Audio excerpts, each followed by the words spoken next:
Carlos, ¿cómo estás? Muy buenos días. Hola Adela, muy buenos días, muy contento de estar aquí contigo. Igualmente, Carlos. Oye, pues 365 días se cumplen hoy y esto está igual o cada día peor, Carlos. Así es, ya un año de que se detonó ya como tal el enfrentamiento entre las dos fracciones del cártel de Sinaloa, las múltiples fracciones también ya hay que decirlo del cártel de Sinaloa, que ya no es ese monolito que alguna vez conocimos, ¿no? Nosotros tenemos registrados, por ejemplo, más de 366 enfrentamientos armados directos y si tomamos en cuenta también las ejecuciones, pues van más de 2000 casos, ¿no? Esto afectando pues la vida no solo de Culiacán, sino de municipios alrededor de Culiacán, de las sindicaturas, las zonas rurales, pero incluso también de las carreteras o lugares como Mazatlán, ¿no? Es una situación crítica, es pues tal cual lo que podríamos considerar un conflicto armado criminal o un conflicto armado interno en nuestro propio territorio. Oye, a ver, el gobierno ha insistido, y lo hemos comentado, en responsabilizar a Estados Unidos por la captura del Mayo Zambada, ¿no? El secuestro, la captura, la entrega a Estados Unidos. Pero, ¿qué dices de esto?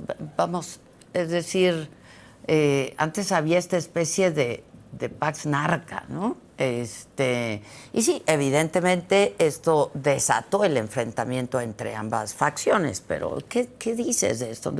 Bueno, no se puede responsabilizar a Estados Unidos de esto, ¿no? No, totalmente. A ver, la detención y esta detención, pues sí, unilateral, que además es producto también de una acumulación de desconfianza entre ambos gobiernos en el contexto del gobierno de López Obrador. Por eso se dio de forma unilateral sin que el gobierno mexicano supiera, pero ese fue el catalizador.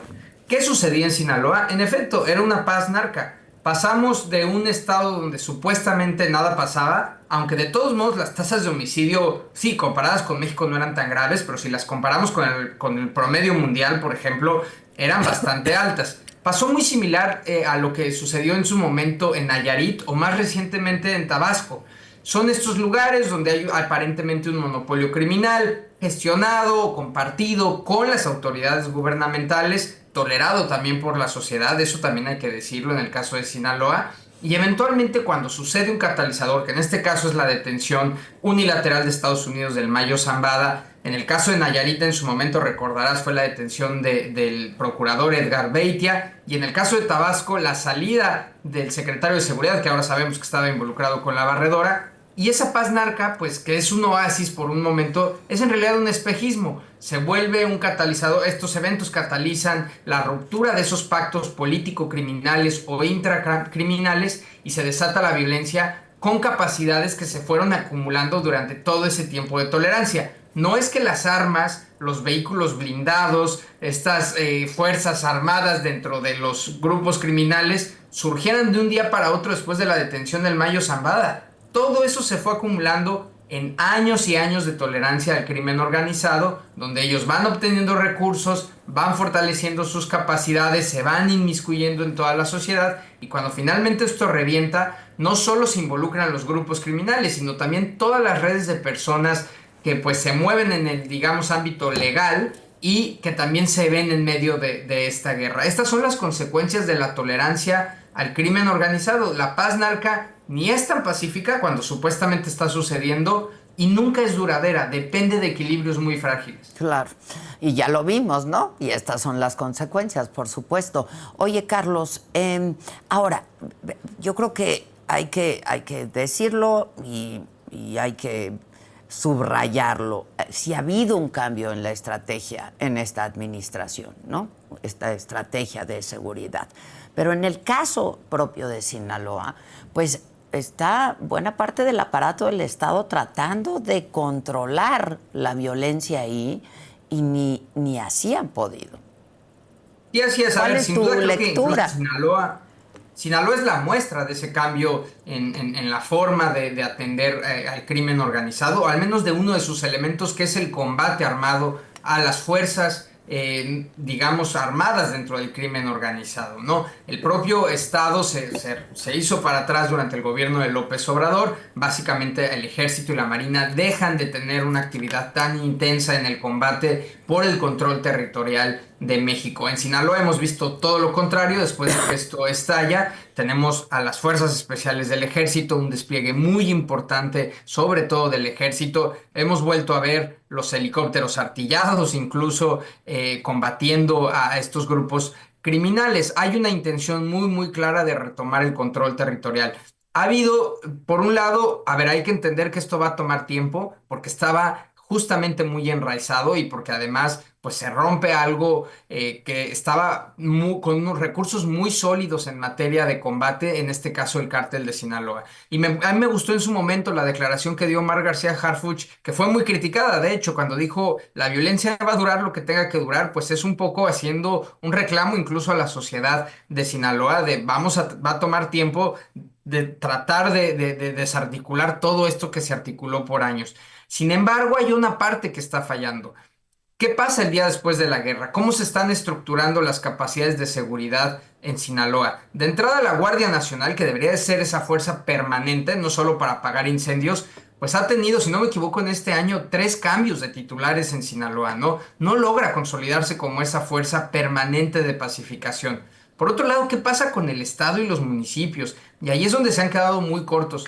El gobernador, no olvidemos que al menos la última declaración pública del Mayo Zambada, que ahora dice que no va a decir nada, pues la última carta que queda ahí pública acusa directamente al gobernador de Sinaloa de haber participado en su detención y de haber orquestado esa falsa reunión, que es la trampa en la que cayó el Mayo Zambada. Y por otro lado, recordemos que ese mismo día, según el Mayo Zambada, en el rancho donde lo detuvieron, asesinaron al principal enemigo político del gobernador de Sinaloa, que luego su fiscalía quiso inventar otra historia y que terminó cayendo por la Fiscalía General de la República. No tenemos respuesta de eso, no el gobernador de Sinaloa sigue impune, no se le ha investigado, incluso ha sido respaldado ya por 2 presidentes, el entonces presidente López Obrador y luego la presidenta Claudia Sheinbaum. Esa es la parte que está faltando. Ok, eventualmente logras controlar que se reequilibre el mapa criminal o que esta guerra termine porque se terminan matando lo más que pueden, como sucedió en Zacatecas, pero ¿qué sigue el día después? ¿Cuál es el plan posguerra para Sinaloa? Oye, ahora, luego de la manifestación del fin de semana, ¿no? Y esta marcha por la paz, donde los ciudadanos, que me parece que de manera muy valiente, porque no dejan de tener miedo, por supuesto, salen, marchan y exigen paz y el fin de la violencia. ¿Qué crees que ocurra luego de esto? Desgraciadamente creo que muy poco. Por un lado, por la propia situación de miedo que hay, es difícil sostener un movimiento civil. Ojalá así sea, ojalá no solo sea esta manifestación, pero también hay que comprender que no es sencillo para los propios sinaloenses. Por un lado, porque hay un miedo real, físico, de ser dañados por el crimen organizado. Y por otro lado, porque también tienen que seguir con sus vidas en estas muy precarias condiciones.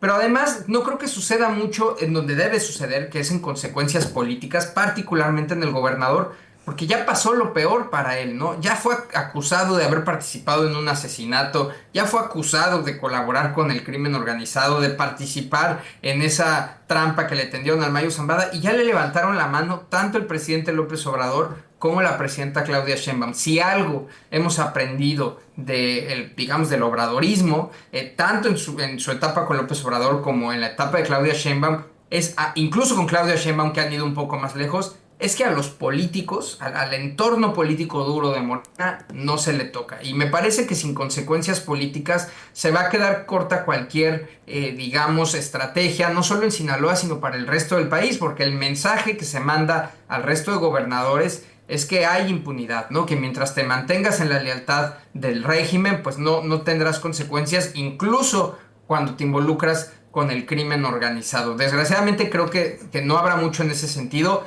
Ojalá lo que sí haya, y eso creo que es bien importante resaltarlo, es una nueva conciencia cívica en Sinaloa. No pueden volver a permitir como sociedad que les pase lo que les sucedió, porque sí hubo una tolerancia social al crimen organizado, y no solo eso, sino admiración, involucramiento, sobre todo de los jóvenes, toda esta parte de los TikTokers vinculados al crimen organizado, la música, el lavado de dinero, todo el sector inmobiliario metido, el crimen organizado. Eso es lo que no les puede volver a pasar como sociedad. Por supuesto que no es la responsabilidad de ellos combatirlos, pero al menos no tolerar de esta forma y exigir más a las autoridades, ¿no? Creo que esa conciencia cívica es lo único bueno que puede dejar todo este desastre que está haciendo Sinaloa.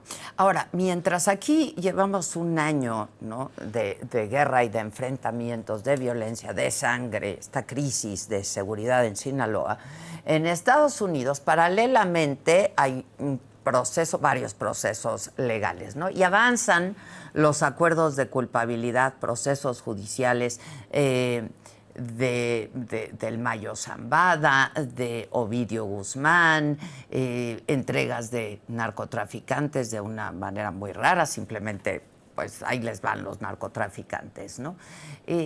¿Tú qué crees, qué papel crees que vayan a jugar estos juicios en el tema de seguridad en nuestro país? Desgraciadamente, ante este vacío de autoridad en México, vacío también legal, porque nunca hemos querido regular el asunto de seguridad nacional, que es el del crimen organizado, y también frente al vacío que dejó el obradorismo en materia operativa, lo que ha sucedido es que Estados Unidos nos ha aplicado extraterritorialmente su sistema de justicia, sus prioridades en seguridad, sus incluso estrategias operativas en contra del crimen organizado. Y ahora de la nada, de repente estamos operando el esquema antiterrorismo de Estados Unidos en nuestro propio territorio, ¿no? Algo que no se había permitido porque estaba flotando incluso desde la época del presidente Barack Obama. Bueno, pues sucedió con este gobierno, se le han abierto las puertas por completo a este esquema antiterrorismo sin los mecanismos legales ni operativos que nosotros nos hayamos dado previamente para poder combatir en esos términos, ya como un asunto no de seguridad pública, sino de seguridad nacional e incluso con poderes hasta de guerra de Estados Unidos.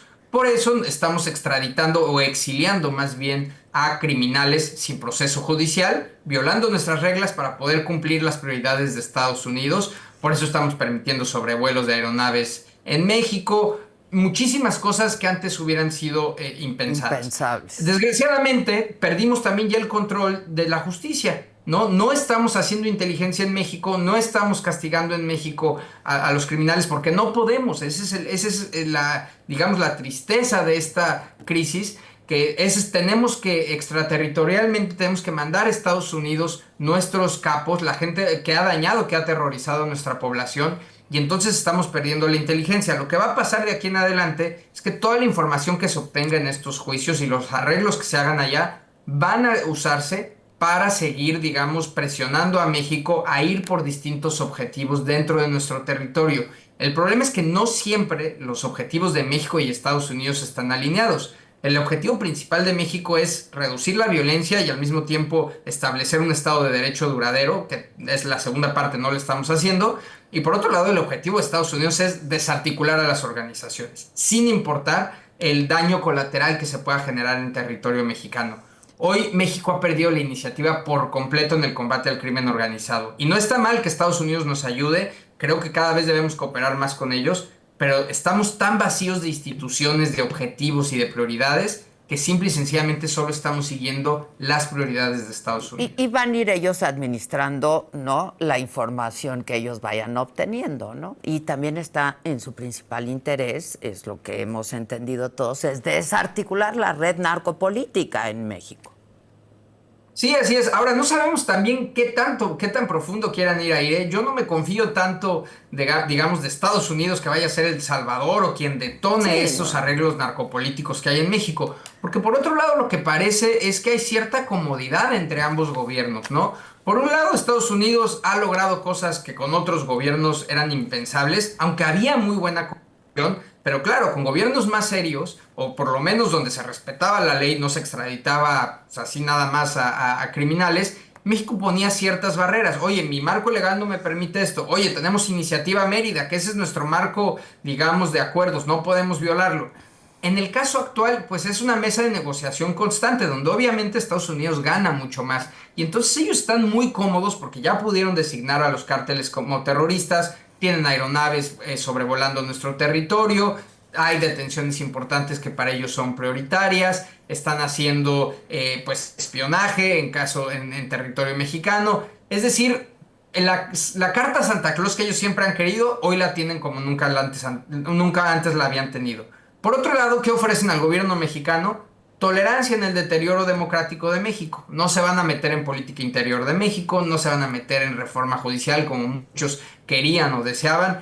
Y en ese sentido, a mí no me queda tan claro que lleguen realmente a tratar de romper los pactos político-criminales, porque mientras México, Estados Unidos pueda seguir operando sus prioridades, pueda seguirse metiendo en nuestro sistema financiero como ya lo hizo, pues también no van a querer desestabilizar de más al gobierno de Claudia Sheinbaum. Para mí es una cuestión todavía abierta. Yo siento que hay una comodidad entre ambos gobiernos. Estados Unidos está muy cómodo con un gobierno totalmente subyugado y México, el gobierno mexicano, está tranquilo con un gobierno estadounidense que no se meta en política interior mexicana. Sí, van a meterse y van a llegar hasta donde les convenga llegar, ¿no?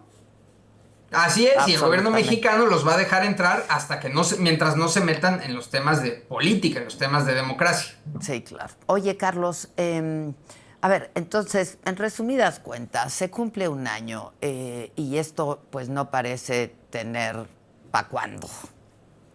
Sí, así es. A ver, la situación actual del conflicto criminal en Sinaloa es un conflicto no claro en términos territoriales, parece más una guerra de desgaste en el sentido de todas estas facciones tratando de hacerse daño constante para mantenerse pues en un nivel de afectación que los mantenga a todos equilibrados. El gobierno mexicano tampoco logra tomar total control territorial del Estado. Los asesinatos continúan, como te decía, ya van más de 2,000 actos de violencia en lo que va de ese año de batalla en Sinaloa. Empieza a haber cierto, que bueno, he visto que lo han platicado otros especialistas contigo, el involucramiento del cártel Jalisco Nueva Generación. Dentro del cártel de Sinaloa las propias facciones empiezan a moverse y a tomar ciertos bandos, pero parece más un estancamiento, hablando en materia de un conflicto armado, de una guerra de desgaste, que realmente una guerra con facciones claras, con territorios conquistados y que pueda, en ese sentido, visualizarse una salida, ¿no? Lo que veremos es que continuará ese desgaste y por otro lado, desgraciadamente, que el estado de Sinaloa se seguirá acostumbrando a esta situación y tendrá que seguir operando porque las actividades no paran, ¿no? En ese sentido, pues podemos esperar que tal vez suceda lo que sucedió en Zacatecas, que hubo guerra hasta que ya simplemente no había quien más matar y hasta que un grupo tomó control territorial y entonces sí, ya el gobierno sale a festejar que se pacificó un estado como Zacatecas. Pues es que se pacifica también cuando se terminan de matar, ¿no? Tal vez ese sea el destino de Sinaloa. Sí, híjole, es terrible, terrible. Oye, Carlos, ya que te tengo aquí, preguntarte, pues, ¿qué piensas de pues esto que ocurrió también el fin de semana con esta red de huachicol fiscal, de estos arrestos de marinos, dos de ellos sobrinos políticos, ¿no?, del exsecretario de Marina? Yo creo que es el golpe más fuerte que se ha dado al gobierno de Andrés Manuel López Obrador, porque toca diferentes, digamos, corazones narrativos, incluso políticos del obradorismo. Por un lado, la idea del fin de la corrupción por esta cascada de honestidad que tendría el presidente, y pues claramente no fue así. Por otro lado, también hay que decirlo, el militarismo, ¿no? El haber militarizado áreas estratégicas del Estado mexicano como los aeropuertos, las aduanas, los puertos civiles, estas son las consecuencias de crear feudos militares en áreas que son estratégicas para los civiles. Y por último, ya más en lo coyuntural, a ver, si hay que ser muy cuidadosos en que no quieran cerrar, dar carpetazo a este caso. Parece que dicen, bueno, ya vamos a ir por estos arrestos. Oigan, pero el almirante secretario no sabía nada. Hay una cosa que no cuadra con su narrativa. ¿Por qué si supuestamente el almirante secretario había hecho denuncias o había avisado a la Fiscalía General de la República sobre esta posible red de huachicol fiscal al interior de la Marina? ¿Por qué en enero de 2024 su sobrino, el vicealmirante que hoy está arrestado, fue nombrado comandante de la zona naval que está en Puerto Vallarta? Es decir, si ya sabían que había sospechas sobre él, ¿Por qué ¿por qué esos nombramientos? el Claro. propio secretario de la Marina Ojeda, ¿no? Y por otro lado, quienes conocemos a la Marina y al Ejército sabemos que dentro de su justicia militar, dentro de la disciplina militar, se hubiera realizado una investigación interna antes que avisar a la Fiscalía General de la República, porque ahí hay delitos internos del fuero militar, que es el caso de la corrupción, que es en el fondo lo que sucedió.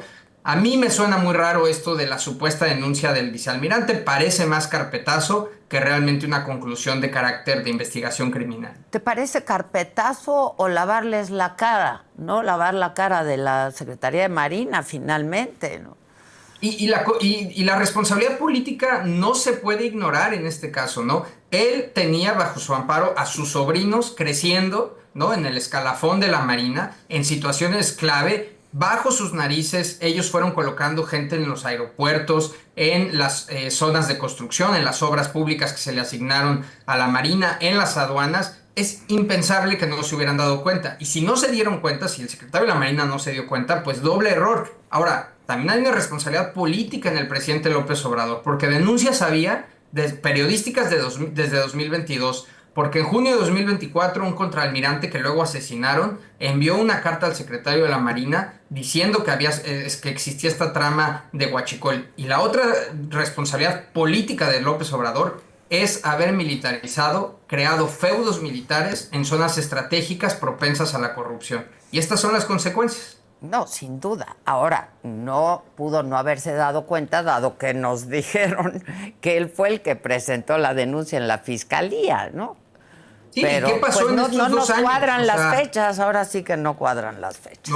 no cuadran las fechas porque en enero de 2024 este vicealmirante fue nombrado comandante de la zona naval de Puerto Vallarta, donde por cierto el cártel Jalisco Nueva Generación tiene una de sus mayores operaciones de lavado de dinero. Sin duda. Carlos, un gustazo, ¿eh? Te veo pronto. Muchísimas gracias. Gracias a ti, Adela. Gracias. Saludos. Un abrazo. Carlos Matienzo. Oigan, Federico Doring es miembro de la Comisión de Hacienda de la Cámara de Diputados y ha hecho unas denuncias.